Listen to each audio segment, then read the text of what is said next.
દેવભૂમિ દ્વારકામાં મેઘ તાંડવથી મહા મુશ્કેલી સર્જાઈ। કલ્યાણપુરના જામરાવલ ગામમાં જળ પ્રલય જોવા મળ્યો। જામરાવલનો બસ સ્ટેશન વિસ્તાર બેટમાં ફેરવાઈ ગયો। 24 કલાકમાં 10 ઇંચથી વધુ વરસાદથી જળબંબાકારની સ્થિતિ જોવા મળી। છેલ્લા 2 દિવસથી જામરાવલ ગામમાં અંધારપટ છવાયો છે। જામરાવલ ગામની આ પરિસ્થિતિ આપ જુઓ, આખું એ ગામ જળમગ્ન છે, કારણ કે દર વર્ષે આ પ્રકારની પરિસ્થિતિ સર્જાતી હોય છે। પરંતુ આ વખતે વર્તુ 2 ડેમના 20 દરવાજા 6 ફૂટ સુધી ખોલી દેવાયા તો વર્તુ 1 ડેમનું પાણી અને સાની ડેમનું પાણી અહીં પહોંચી ચૂક્યું છે અને જુઓ ગામ આખું એ જળમગ્ન થઈ ચૂક્યું છે। અહીં પરિસ્થિતિ એવી છે કે ગઈકાલથી અહીં વીજળી ગુલ છે અને તમામ વિસ્તારોની અંદર જળબંબાકારની પરિસ્થિતિ છે। મારી પાછળ જે આપને દ્રશ્યો બતાવવા જઈ રહ્યો છું એ તમામ દ્રશ્યોમાં આપ જોશો ચૌહાણફળી વિસ્તાર છે કે જ્યાં ઘરની અંદર 5-5 ફૂટ પાણી ભરાયેલા છે અને લોકો એ જ પરિસ્થિતિમાં જીવવા માટે મજબૂર બની ચૂક્યા છે। અને આ આખો બસ સ્ટેન્ડનો મુખ્ય વિસ્તાર છે કે જ્યાં આ પ્રકારે જળબંબાકારની પરિસ્થિતિ છે। અહીંના જે સ્થાનિક યુવાનો છે તેમના કહેવા પ્રમાણે દર વર્ષે આ પ્રકારની પરિસ્થિતિ સર્જાય છે અને આ પરિસ્થિતિમાં જીવવા માટે તેઓ મજબૂર થઈ ચૂક્યા છે અને આવી પરિસ્થિતિના તેઓ આદી બની ચૂક્યા છે। કેટલાક યુવાનો આપણી સાથે જોડાયા છે। આપના ગામમાં આ પ્રકારની પરિસ્થિતિ કેટલા વર્ષોથી છે? આજે વર્ષોથી 20-25 વર્ષથી આવી જ પોઝિશન છે। મારો જન્મ થયો ત્યારથી આવીને આવી પોઝિશન છે। આ વખતે જે વરસાદ વરસ્યો અને તેને કારણે કયા કયા વિસ્તારોમાં સૌથી વધારે પાણી ભરાયા છે? લગભગ 75% રાવલની અંદર પાણી હતું। ખાલી પેટ્રોલ પંપ વિસ્તારમાં જ નહોતું, બાકી લગભગ બધા વિસ્તારમાં પાણી હતું। અચ્છા, ખાસ કરીને બસ સ્ટેન્ડનો જે વિસ્તાર છે આખો જળમગ્ન થઈ ચૂક્યો છે। શું ત્યાં સૌથી વધારે વિકટ પરિસ્થિતિ છે? હા, અહીંયા ત્યાં રામાપીરના મંદિરને આસપાસનો જે વિસ્તાર રહ્યો ને આ બધી દુકાનોમાં પાણી કરી ગયા છે। આ બધી દુકાનોમાં પાણી કરી ગયા છે। હોસ્પિટલની શું પરિસ્થિતિ? હોસ્પિટલની અંદર બેડ ડૂબી ગયા છે અને લગભગ બધી દવાઓ પલળી ગઈ છે। અચ્છા, તો આખરે હોસ્પિટલ જે વિસ્તાર છે મારી ડાબી બાજુ હોસ્પિટલ આવેલી છે અને ત્યાં હોસ્પિટલોની અંદર પણ તમામ બેડ પલળી ચૂક્યા છે, દવાઓ પલળી ચૂકી છે અને અહીં સૌથી વધુ વિકટ પરિસ્થિતિ છે। આખા જિલ્લાની જો વાત કરવામાં આવે તો 30 થી વધારે જેટલી સગર્ભા બહેનોને સુરક્ષિત આરોગ્ય કેન્દ્રમાં ખસેડવાની ફરજ પડી છે। આ ઉપરાંત અહીંનો જે ભાણવડ તાલુકો છે, કલ્યાણપુર તાલુકો છે, ખંભાળિયા, દ્વારકા આ તમામ વિસ્તારોની અંદર જળમગ્ન પરિસ્થિતિ છે। 24 કલાકમાં જ ખંભાળિયાની અંદર 18 ઇંચ કરતા પણ વધારે વરસાદ જોવા મળી રહ્યો છે અને ખાસ કરીને અહીંનું આ જે જામરાવલ ગામ છે દર વખતે આ પરિસ્થિતિ અહીં સર્જાતી હોય છે, પણ આ વખતે વર્તુ 2 ડેમના 20 જેટલા દરવાજા અહીં ખોલી દેવાયા તો આ આખો જે વિસ્તાર છે તે જળમગ્ન થઈ ચૂક્યો છે। મારી ચારે તરફ બસ વિકટ પરિસ્થિતિ છે અને આ પરિસ્થિતિમાં હજુ કેટલા દિવસ જીવવું પડશે તે ગામ લોકોને પણ ખ્યાલ નથી। પણ સૌથી મોટી વાત એ છે કે હજુ સુધી તંત્રના કોઈ અધિકારી અહીં પહોંચ્યા નથી। ગામ લોકો પણ અહીં કહી રહ્યા છે કે પાણી ઓસરશે ત્યારબાદ સફાઈ પણ અમારે ખુદને જ કરવી પડશે અને પછી રહેતા કદાચ અધિકારીઓ અહીં આવે। આપ વિચાર કરો કે હોસ્પિટલની અંદર પાણી છે, અહીંના મુખ્ય મંદિરો અને મુખ્ય ફળિયાઓની અંદર પાણી ભરાયેલું છે, આખો એ જે બસ સ્ટેન્ડ વિસ્તાર છે તે પાણીની અંદર જળમગ્ન થઈ ચૂક્યો છે અને ખાસ કરીને આ જે આખો વિસ્તાર છે ત્યાં પણ સમગ્રતયા જોઈએ તો જળબંબાકારની પરિસ્થિતિ। જામરાવલ ગામમાં છેલ્લા 25 વર્ષથી આ જ સમસ્યા છે, પણ સમસ્યાનું નિરાકરણ લાવવા માટે તંત્ર કેમ કોઈ ઠોસ પગલાં નથી લેતું તે સૌથી મોટો સવાલ છે અને હજુ પણ આગામી વિસ્તારોની અંદર કેવા હાલ છે તે પણ અમે આગળ આપણે બતાવીશું। કેમેરા પર્સન નેટવર્ક પરમાર સાથે જયેશ પારકર, જામરાવલ ગામ, દેવભૂમિ દ્વારકા। તો જામરાવલની અનેક સોસાયટીઓ જળમગ્ન છે। મુખ્ય સોસાયટીઓમાં 5 ફૂટથી વધુ પાણી। જામરાવલના લોકોનું ઘરની બહાર નીકળવું પણ મુશ્કેલ। છેલ્લા 25 વર્ષથી પાણી ભરાવાની સમસ્યા છે। તંત્ર સામે લોકોમાં ભયંકર રોષ છે।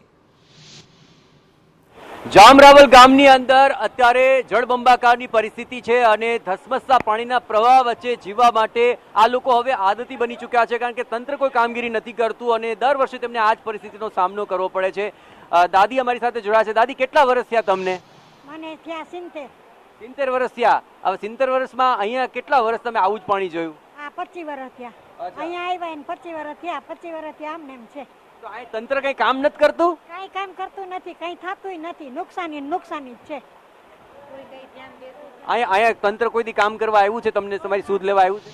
કોઈ દિવસ નહીં, કોઈ દિવસ કોઈ આવતું જ નથી કામ કરવા। અચ્છા, આ વખતે જ વધુ વરસાદ છે કે દર વખતે આવું હોય છે? દર વર્ષે આ જ પોઝિશન હોય છે, દર વર્ષે આ જ પોઝિશન। દર વખતે એકવાર તો આ પાણી આવે છે। અચ્છા, અને કેટલે સુધી પાણી આવતું હોય છે? લગભગ 10 ફૂટ સુધીનું, વધારે 10-12 ફૂટ સુધી। હા, ઘર સુધીનું પાણી આવી જાય। બહુ નુકસાની છે બધાયને, અમારે બધાયને બહુ નુકસાની છે આ વખતે। અહીંયા ગામમાં બીજા કેવા વિસ્તાર છે કે જ્યાં સૌથી વધુ નુકસાની થતી હોય? વધારે આ સાઈડનો, આ પાછળનો વિસ્તાર છે ને, અમારી સાઈડનો વિસ્તાર જે જલારામનગર છે બધું સોસાયટી વાળો વિસ્તાર છે ને એ બધાય અડધા પોણા ઘર ડૂબી ગયા છે. એમાં બહુ નુકસાની છે આ લોકોને. તંત્રએ કાંઈક પણ ધ્યાન દેવું જોઈએ એમ.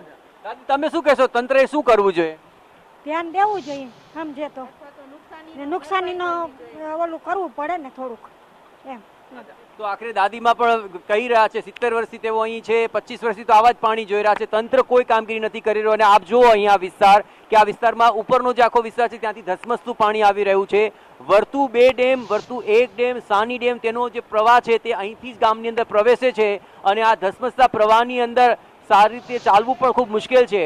અહીં કેટલો ધસમસતો પ્રવાહ છે તેમાં આપ જુઓ કે આ આખા વિસ્તારની અંદરથી પાણી આખા ગામની અંદર ફરી વળે છે. ધસમસતો પાણીનો પ્રવાહ છે કે જેમાં સામાન્ય રીતે ચાલવું પણ રાહદારીઓ માટે અત્યંત મુશ્કેલ છે. આ એવું તેજ વહેણ છે કે જેમાં ન માત્ર પાણી વહી રહ્યા છે પરંતુ અહીંની તમામની જે વિકાસના દાવા છે તે પણ આ પાણી સાથે જાણે વહી જ રહ્યા હોય તેવું આ જામ રાવલ ગામની અંદર સ્પષ્ટપણે લાગી રહ્યું છે. વર્તુ 2 ડેમના 20 જેટલા દરવાજા ખોલી દેવાયા. તો આ ગામની આ પરિસ્થિતિ આજની નથી.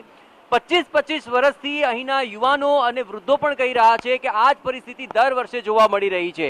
અને આ આખા ગામની અંદર આ પાણી જ્યારે ફરી વળે છે ત્યારે તેમનું જનજીવન દોહલ્યું બની જાય છે. અમુક વિસ્તારોમાં તો ઘરની અંદર 5-5, 7-7 ફૂટ સુધીના પાણી છે. ઘર વખરી પલળી જાય છે અને એ જ પરિસ્થિતિની અંદર જીવવા માટે તેઓ મજબૂર બની જાય છે. જોકે તંત્રને ખ્યાલ છે કે દર વર્ષે આ જ પ્રકારની પરિસ્થિતિ અહીં જોવા મળે છે, છતાં પણ કોઈ નક્કર કામગીરી કેમ નથી થતી તે અહીંના લોકોનો પ્રાણ પ્રશ્ન બની ચૂક્યો છે. અહીં વીજળી ગુલ છે, ખાવા પીવાના અત્યારે કોઈ ઠેકાણા નથી. મુખ્ય સિવિલ હોસ્પિટલની અંદર પણ પાણી ઘૂસી ચૂક્યા છે. બસ સ્ટેન્ડ વિસ્તારની અંદર પાણી ઘૂસી ચૂક્યા છે. રહેણાંક વિસ્તારોની અંદર પણ લોકોને પ્રાથમિક સુવિધાઓ પણ નથી મળતી. અને આ પાણી ક્યારે ઓસરશે તેનું પણ હજી કોઈ જ શક્યતા નથી. એવે તબક્કે તમામ લોકોને પારાવાર મુશ્કેલીઓનો સામનો કરવો પડી રહ્યો છે. અને અંતરિયાળ વિસ્તારોમાં તો આનાથી પણ વિકટ પરિસ્થિતિનો સામનો જામરાવલ ગામના લોકો કરી રહ્યા છે. કેમેરા પર્સન નટવર પરમાર સાથે જયેશ પારકર, જામરાવલ ગામ, દેવભૂમિ, દ્વારકા. તો જામરાવલમાં ડેમના પાણીને કારણે સ્થિતિ ખૂબ વિકટ છે. વર્તુ 2 ડેમ અને સાની ડેમનું પાણી છોડાતા જામરાવલ જળતરબોળ થયું છે. વર્તુ 2 ડેમના 20 દરવાજા 5 ફૂટ સુધી ખોલાતા જળબંબાકાર છે. રાવલ અને ભાટિયાને જોડતા રસ્તા પર દરિયા જેવા દ્રશ્યો છે. મારી પાછળ આપ જે જોઈ રહ્યા છો એ છે વિકટ પરિસ્થિતિનો વરસાદના પાણીમાં ગરકાવ થયેલો રસ્તો, જ્યાં જામરાવલ અને ભાટિયા ગામને જોડતો આ માર્ગ પાણીની અંદર ગરકાવ થઈ ચૂક્યો છે. અવર જવર બંધ છે.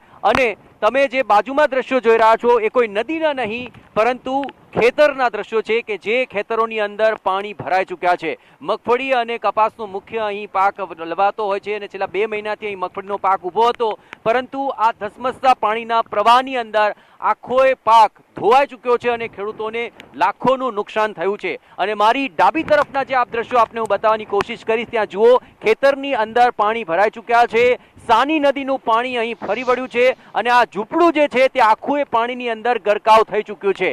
અને સાની નદીનો જે આખો આ વિસ્તાર છે એ વિસ્તારની અંદર અત્યારે લોકો જે છે પોતાનો પાક જે પાણીના પ્રવાહમાં તણાઈ ગયો છે તેનું દુઃખ વ્યક્ત કરી રહ્યા છે. અને એટલું જ નહીં, અહીં જે તમામ સ્થાનિકો છે તેમને પણ આ પારાવાર મુશ્કેલી જે થઈ છે તેને કારણે તેઓને પણ અનેક ગણું નુકસાન થયું છે. મારી સાથે સ્થાનિકો જોડાયા છે, તેમની સાથે વાત કરીએ. કાકા, આપ અહીંના સ્થાનિક છો? હા, એના સ્થાનિક છીએ. અહીંયા જે પાણી આખરે આવી રહ્યું છે તેને કારણે કેટલું નુકસાન ખેડૂતોને ગયું છે?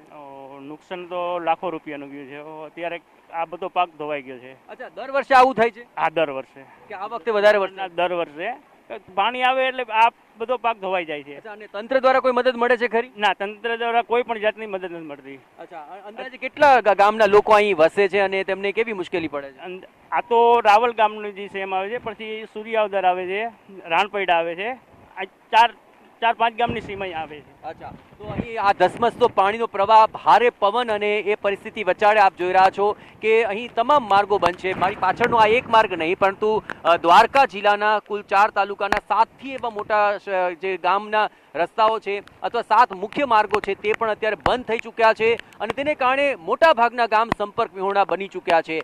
આ એ પરિસ્થિતિ છે કે જ્યાં તંત્ર જો અગમચેતીના ભાગરૂપે કામગીરી કરી હોત તો આખરે પરિસ્થિતિમાં લોકોને થોડી રાહત મળી હોત, પરંતુ તંત્રએ જે નક્કર કામગીરી કરવી જોઈએ કામગીરી કરી નથી અને તેને કારણે સ્થાનિકોને સૌથી વધુ પરેશાની ભોગવવાનો વારો આવ્યો છે.